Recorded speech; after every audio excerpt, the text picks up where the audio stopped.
You'd think after a lifetime on the water, people would understand you don't mess with a man whose family has literally held the paper on the land beneath your feet for 100 years.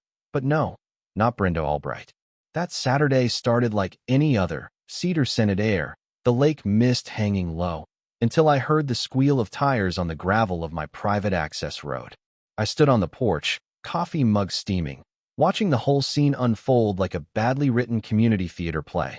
There she was, Brenda, queen of the newly formed Oakhaven Shores HOA, marching down my century-old dock with a clipboard and a pair of sunglasses big enough to land a small plane on, barking at a tow truck driver named Mitch who looked like he wanted to vanish into the shallows. "That cruiser is a blatant safety violation," she snapped, pointing at my beautiful, restored 30-foot cabin cruiser, the Earl. "It blocks the community view corridor and is an excessive obstruction. Remove it immediately." Mitch hesitated, the chain clinking reluctantly, and just as he did, one of her newly elected board members, a fella who wears a blazer to mow his lawn, misjudged his step and did a perfect, silent faceplant into the mud beside the dock. You could hear the neighbors, who'd gathered to watch the chaos, burst out laughing, and I just stood there, savoring my coffee, thinking, this is going to be good. Brenda's face went scarlet, a true crimson, but she recovered with speed, slapping a bright orange notice of violation sticker right onto the Earl's pristine white hull. The lake's finish is wax, right? So naturally, the sticker didn't stick, peeling off instantly and landing, with the perfect cinematic timing, right on the toe of her designer loafer. She didn't even notice. That's when my brother, Deputy Rick Stone, pulled up in his cruiser, lights off, hat tilted just so, looking like he was called in to judge a chili cook-off, not a maritime confrontation. "Morning, Brenda," he drawled, hands resting on his belt. "Got a permit for that involuntary remooring?" She didn't, and that's when I knew the game was over, because she was about to find out that the community water she was standing next to was actually mine. Before we dive into how I legally kicked her entire club off the water, drop your city and local time in the comments. And if you've ever had to fight for common sense against a power-tripping HOA, hit that subscribe button. The ending twist here is sweet, I promise. The air on Lake Cypress is something you can bottle: cedar, cold stone, and the promise of a quiet day. My family has been here since before Oakhaven Shores was anything but a lumber mill and a few fishing shacks. My grandfather, Earl Sanders, built this cabin with his own hands. The lake was his, but he always held that land in a spirit of stewardship, not ownership. His rule was simple: treat the water with respect, and the water will treat you back. Kids swam, old guys fished, neighbors shared paddles. Nobody ever paid a dime to be here. That was the deal. Brenda Albright, though, she measured the world in memos, bylaws, and the font size of her violation letters. To her, authority was a costume: the blazer, the clipboard, the clicking heels on the wood of someone else's property. She had moved in 5 years ago to a crisp, new-build house on the East Loop, and she arrived like a cold front you only notice when the trees start to snap. First, it was polite newsletters about mailbox colors. Then came the fines: lawn height, unauthorized patio furniture, even citing a kid's pop-up soccer net for disturbing the aesthetic harmony. That was the moment the wheels started squeaking for the rest of the community. I stayed out of it for too long, busy running the bait and tackle shop out of the old boathouse, keeping up the friendliness that kept the lake open. When Brenda's first Dear Occupant letter arrived, I laughed and fed it to the wood stove. The second one named my boat. The third suggested a shared waterfront management plan that read like an armed annexation in pearls. I didn't burn that one. I filed it. This whole thing started when I was 14. Grandpa Earl took me down to the boundary marker where the granite ribs showed through the moss, and he slipped me a sealed envelope. "You won't need this until you do," he'd said, his voice slow. "And when you do, you'll know." Inside was the original deed, vellum creased like an old palm, older than most of the houses in the county, and next to it, the survey notes and documentation of the riparian rights that defined every single inch of shoreline that was legally ours to steward. He was right. Some folks will confuse paper with power. They'll try to redraw a shoreline with a pen. Water doesn't read. It remembers. So, when the fines started flying, I went quiet. I didn't shout. I went to work. I began ordering certified copies of the deed, the chain of title, and all the county surveyor's notes, stacking them neatly next to Brenda's progressively shrill letters. You don't swat at a hornet's nest. You suit up and move the hive. I needed to let the bully perform long enough for the mask to fall, not just slip. Neighbors started stopping by. Jim from the yellow cottage, Linda who bakes incredible banana bread and leaves it on porches like a blessing, all telling me how the HOA had weaponized the process, moving from suggestion to failure to comply with terrifying speed. I kept my voice low, my coffee hot, and I asked for copies of everything. When paper comes for you, you meet it on paper. Then came the hinge-turning phone call. It was my banker in town, a man with a voice like bottle glass. He quietly asked if I knew anything about the debt note on the Oak Haven Marina. Now, this marina sat in a notch of land. It had a decent ramp, and it was the unofficial social heart of the HOA. The banker mentioned the loan was edging toward non-performing. I stared out at the water, watching a ripple move like a whisper. I said. Send over the paperwork. That's how you deal with a shifting shoreline. You don't yell, you gather. You buy the sand before the storm hits. It turned out the marina debt was secured only by the structures and the leasehold interest, not the land. The land beneath it was tied to an old clause my grandfather had negotiated when the marina was 3 slips and a Coke machine, an obscure right of first refusal embedded in a riparian easement. I sat back and laughed. It was the sound of a pattern clicking into place. If the HOA wanted to play at authority over a lake they didn't own, I was going to meet them at the only table that matters: title, debt, and law. I didn't tell anyone. Not Rick, not Jim, not Linda. You don't announce leverage, you exercise it with decency. I called my attorney, Grace Holloway, a woman who believes commas matter because liberty sometimes lives between them. Grace, I said, I think we're about to buy a note. Meanwhile, Brenda's emails multiplied. She claimed my dock impeded communal visibility and that my boat's Coast Guard registration was incompatible with subdivision values. Values, she said, as if dignity, neighborliness, and restraint weren't big enough to be read from a porch in all caps. I replied once, briefly, with a photocopy of my deed's legal description and a single note. Your jurisdiction ends where my property line begins. I didn't hear back until I saw her marching down my dock again, 2 weeks later, with Mitch and the tow truck. The second time she showed up was more of a performance. She had 2 board members, both wearing matching, overly starched navy polos, and this time, a new lawyer, a thin man in an ill-fitting suit carrying a briefcase like it contained the secrets of the universe. I trust you're ready to cooperate this time, Mr. Sanders, she called out, her voice tight. I stayed exactly where I was, seated in my rocker, taking a slow sip of coffee. Morning, Brenda. The fish are biting, but the nonsense still stinks. She tightened her smile and launched into her spiel, invoking Article 9 of the HOA Charter and claiming jurisdiction over any area affecting communal aesthetics. Affecting what now? I asked, feigning confusion. Aesthetics, she repeated proudly. Your excessive size and reflective hull create a visual obstruction for other residents. Tell you what, Brenda, I said, walking towards her.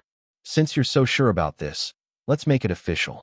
Say it clearly, for everyone here, and for the record. You are claiming the HOA has legal jurisdiction over Lake Cypress. She lifted her chin high, voice echoing across the water. Yes, the Oak Haven Shores HOA has full jurisdiction over all properties visible from community boundaries, including the lake and all docks attached to it. Perfect, I smiled slowly. That's all I needed. Suddenly, the tension was broken by the unexpected. A whitefin bearing the blue stripes of the State Water Patrol Auxiliary rolled up. 4 officers stepped out, clipboards and radios clipped to their vests. Brenda's smirk faltered for the first time. Morning, the lead officer said, looking confused. We received a report of an unauthorized maritime seizure attempt. Everything okay here? Depends on your definition of okay, I replied, raising a hand. I figured I'd better have the professionals here if someone's claiming federal water jurisdiction without knowing what riparian rights mean. The officer turned to Brenda. Ma'am, are you attempting to enforce a maritime removal on this vessel? She stammered. This isn't about maritime law. It's about community regulation. The officer raised an eyebrow. Community regulation doesn't extend to navigable waters or private docks. Do you have documentation from the county? Her poor lawyer started flipping through his binder, which was mostly highlighted printouts from the HOA website and what looked suspiciously like a Wikipedia paragraph. The officer frowned. This isn't legal documentation. You can't enforce HOA bylaws here. The lake is within view of your subdivision, you say? Well, ma'am, so is the moon. Doesn't mean you can ticket it. The laughter that followed was volcanic. Just then, one of the officers accidentally brushed Brenda's binder, sending a stack of violation papers fluttering into the water. Kids on the shoreline started fishing them out with sticks, reading the fragments aloud. Visual harmony enforcement and unauthorized color scheme. I just sipped my coffee and let the moment cook. When the water patrol left, the crowd cheered. Brenda, grabbing her soaked binder, tried to storm away with dignity. Unfortunately, dignity has a poor sense of balance when your soles are wet. Halfway up the slope, she slipped, arms flailing, managing to stay upright, but definitely not graceful. It was all caught on camera, slow motion and everything. And by nightfall, the video was everywhere. HOA lady tries to evict water patrol, gets evicted by gravity instead. The following Thursday, a thick stack of glossy flyers appeared in every mailbox. Community Emergency Meeting. Take Back the Lake. Hosted by President Brenda Albright. It was a desperate PR stunt, but the timing was perfect. She had planned her grand town hall protest for Saturday at noon, right at the Oakhaven Marina. Since I had officially closed escrow on the marina's mortgage note under my LLC, Cypress Creek Holdings, her little show would technically take place on property I controlled. That, as my brother Rick would say, was the kind of irony you could frame. I didn't try to stop her. You don't stop a show before the finale. You let the actress reach her monologue first. I just posted my own, calmly worded announcement on the community board, community barbecue and lake celebration. Saturday at noon. Free to all residents and friends. Location, the Marina Dock area. I didn't need to mention who owned the dock now. Saturday morning was like the 4th of July came early. The air smelled of grilled ribs and sweet corn, not conflict. The band was tuning up. On the other side of the lake, Brenda's convoy arrived. 2 SUVs full of HOA board members. And, of course, a local news van. She emerged in full regalia, bright pink blazer, wide hat, and the brittle smile of someone who'd already lost the argument but hadn't yet read the verdict. Citizens, she began, her voice blasting through a megaphone. For too long, our community has suffered under the reckless defiance of one man. Her voice was instantly drowned out by the band, kicking off a lively country tune. Rick, standing near the grill in his uniform, waved a rib bone in the air. Sorry, ma'am. Licensed event. Public celebration. You're welcome to join. She pressed on, shouting about bylaws and the sanctity of uniform waterfront aesthetics. Then she pulled out her newest prop, a printed letter with a red seal and a lawyer's signature. This, she waved it like a flag, is an official document confirming our jurisdiction over all adjoining shoreline property. Mind if I take a look? I asked, holding out my hand. With the air of a conquering general, she handed me the paper. I read it slowly, fighting the urge to laugh. The seal was crooked, the wording was wrong, and the signature looked suspiciously like her own handwriting. I simply turned the letter over and showed the crowd the backside. You might want to ask your lawyer why his letterhead says, template sample. The audience erupted. Rick stepped forward, shaking with suppressed laughter. Brenda, he said, distributing falsified legal documents is actually a crime. Just then, the familiar clunk of a tow truck hooking up echoed from behind her. Her black SUV, parked half on the grass, blocking the ramp, had just been secured. Mitch, the tow truck driver, gave me a wink. Don't worry, ma'am, he said cheerfully. I'm just enforcing the new property owner's request. Brenda spun around, aghast. What property owner? That'd be me, I said, holding up the original deed and the mortgage paperwork in plain sight of the cameras. Cypress Creek Holdings. My LLC. As of last week, the marina and its facilities, including this dock, are under my control. The crowd gasped, then roared, chanting, Tow the Queen! Tow the Queen! Her hands shook. You can't do this. That's community property. Community doesn't pay the bills, Brenda, I said, my voice low. You defaulted on your loan. I bought the note, legally and cleanly. As Mitch's tow truck started pulling the SUV, the HOA banner flapping wildly like a surrender flag in reverse. I leaned in just close enough for her to hear me over the noise. You came here to reclaim the lake, Brenda. Looks like the lake reclaimed you. The final act played out 2 weeks later in the courthouse. The HOA, in a last gasp of pride, filed a frivolous lawsuit against me. The courtroom was packed. Jim, Linda, the retired fisherman Brenda had cited for excessive dock noise. Even the local bar owner showed up. The judge was William Whitaker, stern, silver-haired, and dignified, and a man who had spent many summers fishing off this very lake with my grandfather, Earl. Brenda's lawyer, a nervous man hired off what looked like Craigslist, fumbled through their evidence. Newsletters, maps drawn in crayon-like lines, and community bylaw excerpts. I see no county seal, no registered deed, no title chain. Judge Whitaker said calmly, sighing. Is this all you have? It's supported by the collective will of the homeowners, Your Honor, the lawyer squeaked. The law doesn't run on collective will, Counselor, the judge interrupted. It runs on legal standing. I stood. Grace wheeled forward a single box labeled Sanders v. HOA, evidence. She laid out the original deed, certified surveys, title history going back nearly a century, and the recently transferred Marina mortgage note. Judge Whitaker reached the page bearing my grandfather's signature and nodded slightly, a small, knowing upturn of the mouth. This document is authentic. I remember Earl Sanders. He took me fishing when I was 12. Brenda shrieked. He forged that deed. The sheriff is his brother. The judge is biased because he went fishing with his grandfather. Whitaker's voice turned cold as marble. Watch your tone, Mrs. Albright. Issuing someone a fine for mailbox color doesn't prove you own his lake. He struck the gavel once, sharp as thunder. Case dismissed with prejudice. He then looked directly at Brenda. Furthermore, the court recognizes Mr. Sanders' right to restrict access to his property, including any HOA-affiliated activities, effective immediately. Any further attempt to assert control over this lake or its facilities will be considered trespassing. The cheers that followed shook the rafters. The day of the official eviction felt like a cleansing.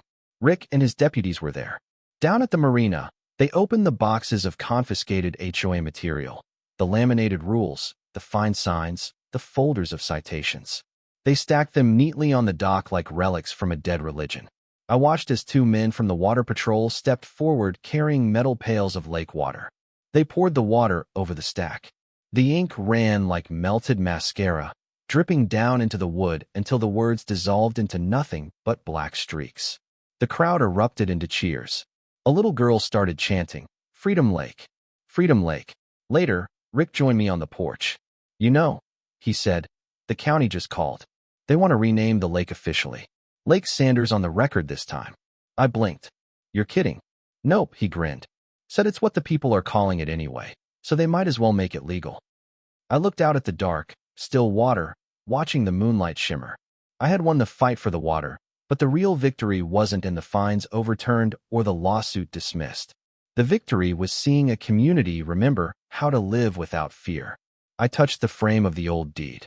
My grandfather used to say, "You can't own something you love. You just take care of it so it can outlive you." Brenda Albright is probably still drafting another complaint somewhere, another email, another illusion of control. But the lake doesn't care. It belongs to no one, and somehow, that makes it everyone's again. Freedom isn't about owning the water. It's about keeping it clear. And I swear, somewhere deep beneath the surface, it felt like the water answered back. So, I want to hear from you. If you've ever dealt with a Brenda Albright, a power-tripping Karen, or an HOA nightmare in your own neighborhood, tell me your story in the comments below. Do you think I went too far, or was this the only way to restore true peace? Hit that subscribe button and share your thoughts. Let's keep the discussion going.